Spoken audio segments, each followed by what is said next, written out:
오늘 시간에는 나는 너의 하나님이라는 제목으로 하나님 말씀 증거하도록 하겠습니다.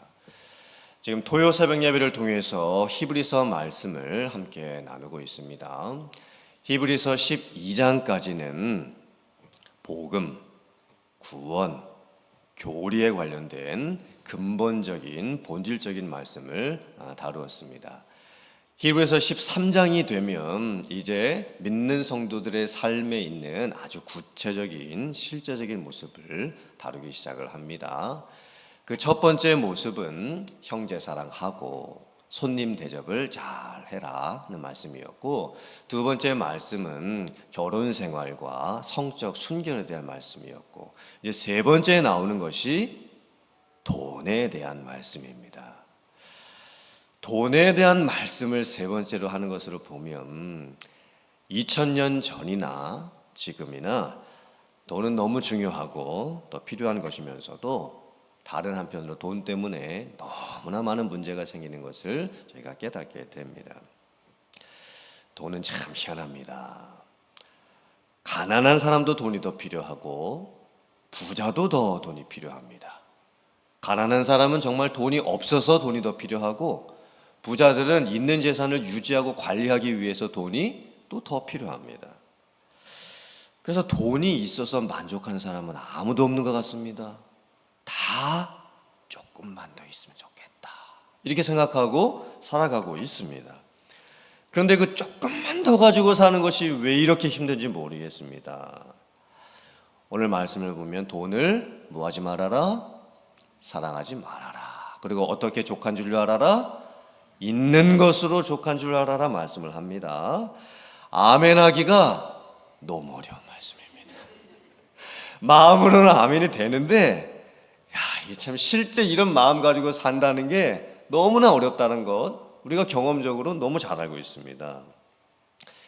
불교에서는 어떻게 이야기를 할까요? 진짜 무소유입니다. 다 비워야 되는 겁니다. 삶은 공수래 공수고, 빈손으로 왔다 빈손으로 가는 것. 그러니 이 세상에 사는 동안에 욕심 부리지 말고 마음 다 비우고 속세를 떠나서 그렇게 살라고 말을 합니다. 불교에서 말하는 이 돈에 대한 관점은 무소유입니다. 아무것도 갖지 않는 겁니다. 내 안을 다 비워내는 겁니다. 그래서 끊임없이 돌을 닦아야 됩니다. 비우는 게 어렵지요.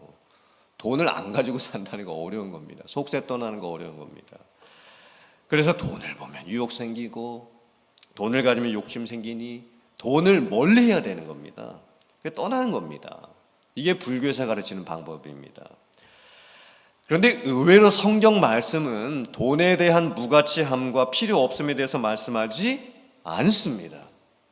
특별히 구약 시대에는 이 물질의 축복이 하나님이 주시는 엄청난 축복이었습니다. 믿음의 사람들은 하나님으로부터 물질에 대한 축복을 정말 많이 받았습니다.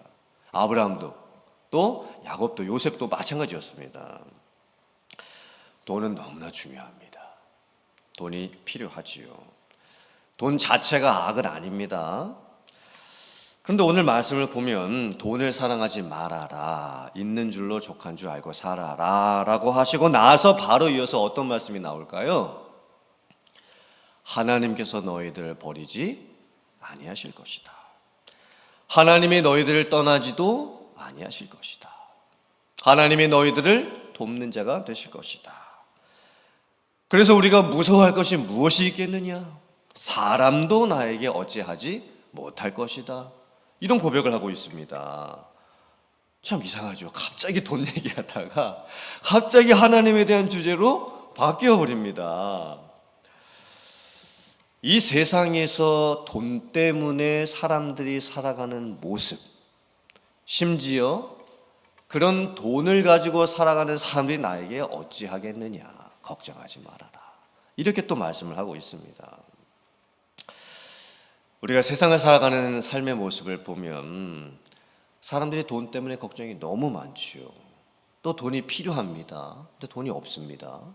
그래서 사람들이 은행을 만들었습니다. 크레딧 카드도 만들었습니다. 주식도 만들었습니다. 그러다 보니 사회 구조가 점점 어떻게 됩니까? 돈을 의지하며 살 수밖에 없는 사회 구조가 되어 버립니다. 이제 돈이 의지의 대상이 되지요. 또 돈이 신뢰의 대상입니다.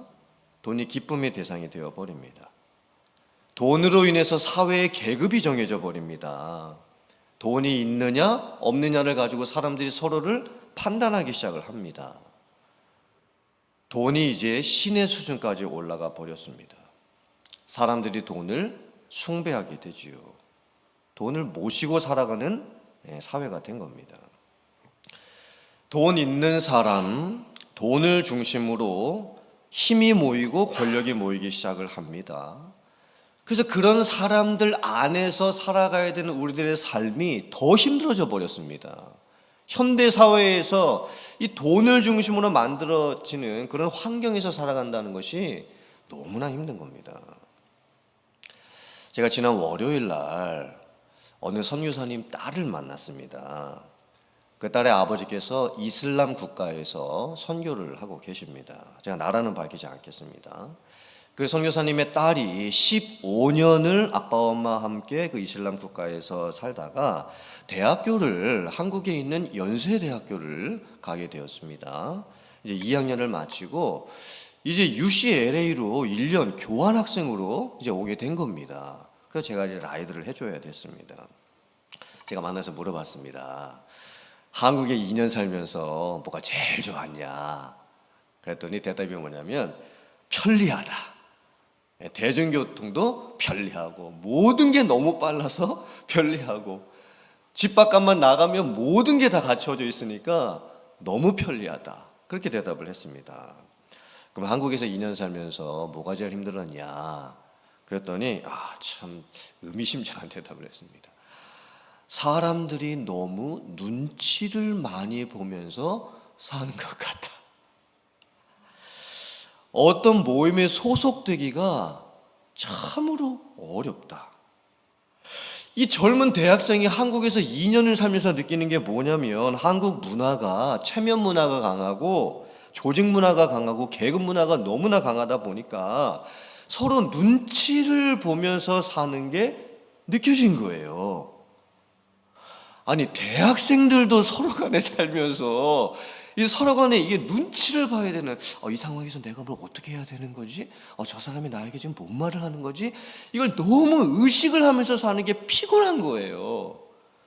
대학생들도 그렇게 느끼는데 이제 직장 들어가고 돈 벌기 시작하고 사회 구조 안에서 어른으로 살아가면 이게 얼마나 힘든 겁니까? 한국에서 산다는 게. 체면 문화, 항상 남을 의식해야 됩니다. 비교 문화, 저 사람은 어떻게 살고 나는 어떻게 살고 항상 이게 비교가 되는 겁니다.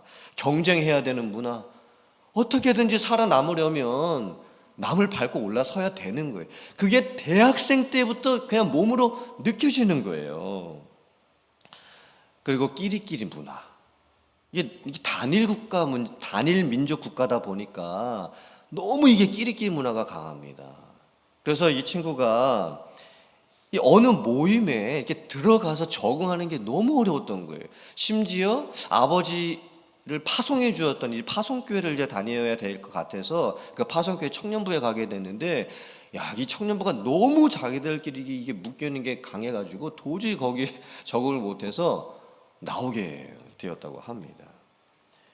그러므로 이 세상의 구조 자체가 너무 힘들어요. 우리가 살기가. 돈을 중심으로 만들어진 이 사회, 또 인간관계가 너무 계급적이고 조직적이고 이게 너무나 살기가 힘든 겁니다. 사람들이 이런 환경에서 사는 게 얼마나 힘든지 2000년 전 히브리서가 쓰여질 때 이때도 마찬가지였습니다. 오죽했으면 이 세 번째 말씀을 하시면서 돈 얘기를 하다가 이제 하나님 말씀을 이제 하게 되는 거예요. 하나님께서 너희들을 버리지 아니하실 것이다. 하나님께서 너희를 떠나지 아니하실 것이다. 하나님께서 너희를 지키실 것이다. 그러니 사람이 믿는 성도들을 어찌하겠느냐, 이렇게 말씀을 하고 계시는 거예요. 이 말씀의 궁극적인 뜻이 뭘까요? 누가 나를 인도하고 계시는지를 바라봐라. 누가 나를 지키고 계신지를 바라봐라. 물론 치열하고 정말 경쟁하면서 눈치 보면서 살아야 되는 이 세상이지만 궁극적으로 나를 누가 지키시는지 믿음의 눈으로 바라봐라. 이렇게 지금 말씀하고 계시는 거예요.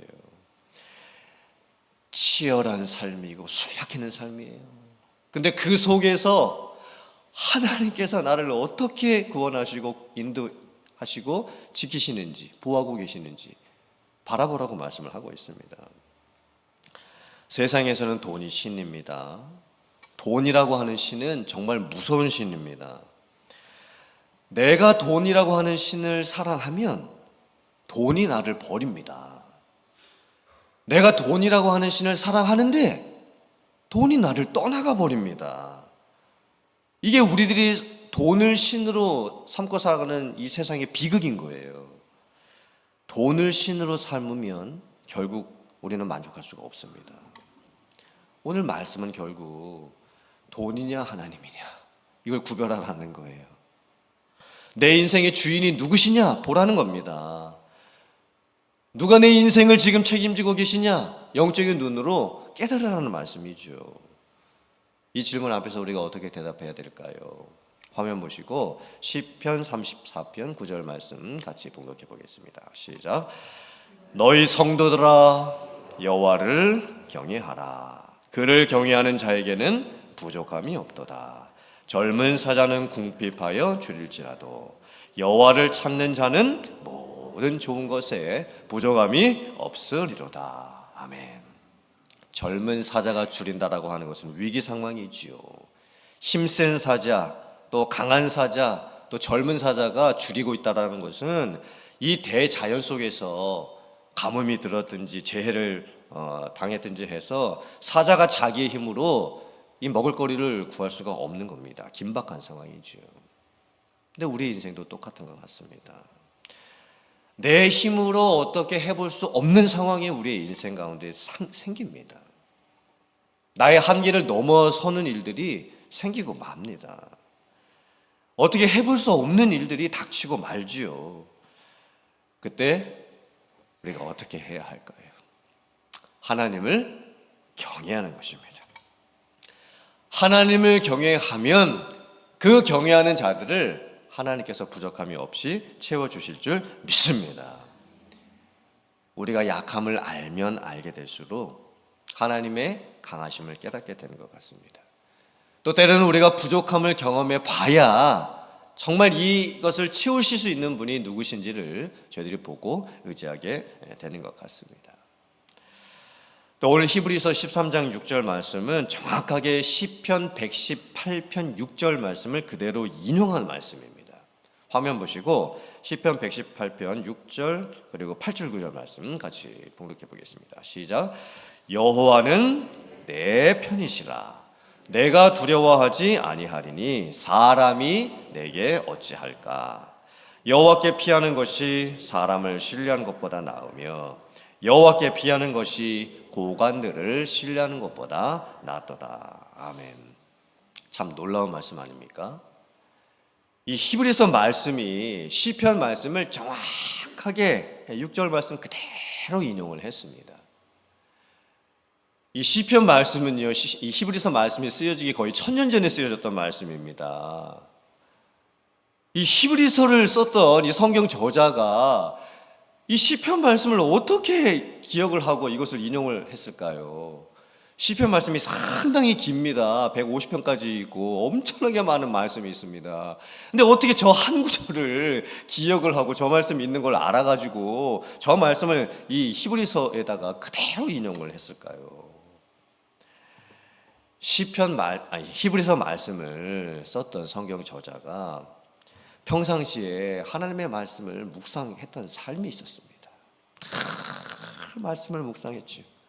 얼마나 말씀을 보고 또 보고 기억하고 또 기억하고 묵상하고 또 기억했으면 1000년 전에 쓰여졌던 그 말씀을 자기가 이렇게 찾아보면서, 그때는 또 성경도 쉽게 구할 수가 없는 때였습니다. 구전으로 말씀이 전해졌던 때였고 어렵게 두루마기로 돼 있는 말씀을 구해서 읽어야 됐던 때였던 거예요.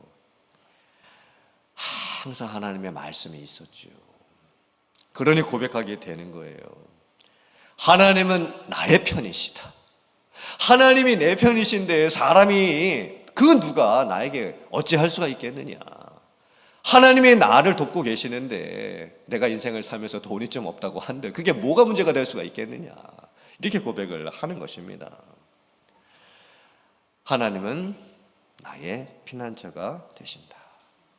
하나님은 나의 도움이 되신다. 이 믿음의 고백이 우리들의 고백이 되어야 될 줄 믿습니다. 돈뿐만이 아니라 우리에게는 많은 결핍이 생길 수가 있습니다. 많은 부족함이 생길 수가 있습니다. 그때에 어떤 부족함이 있다 할지라도 하나님을 경외하는 우리들이 되어서 하나님의 채워주심을 경험할 수 있는 여러분들 되시기를 주님의 이름으로 축원합니다. 하나님이 나의 하나님, 하나님이 나의 하나님이시라. 이 믿음의 고백을 통해서 어떠한 부족함 속에서도 넉넉하게 또 풍족하게 은혜 가운데서 살아갈 수 있는 여러분들 다 되실 수 있기를 주님의 이름으로 축원합니다. 아멘.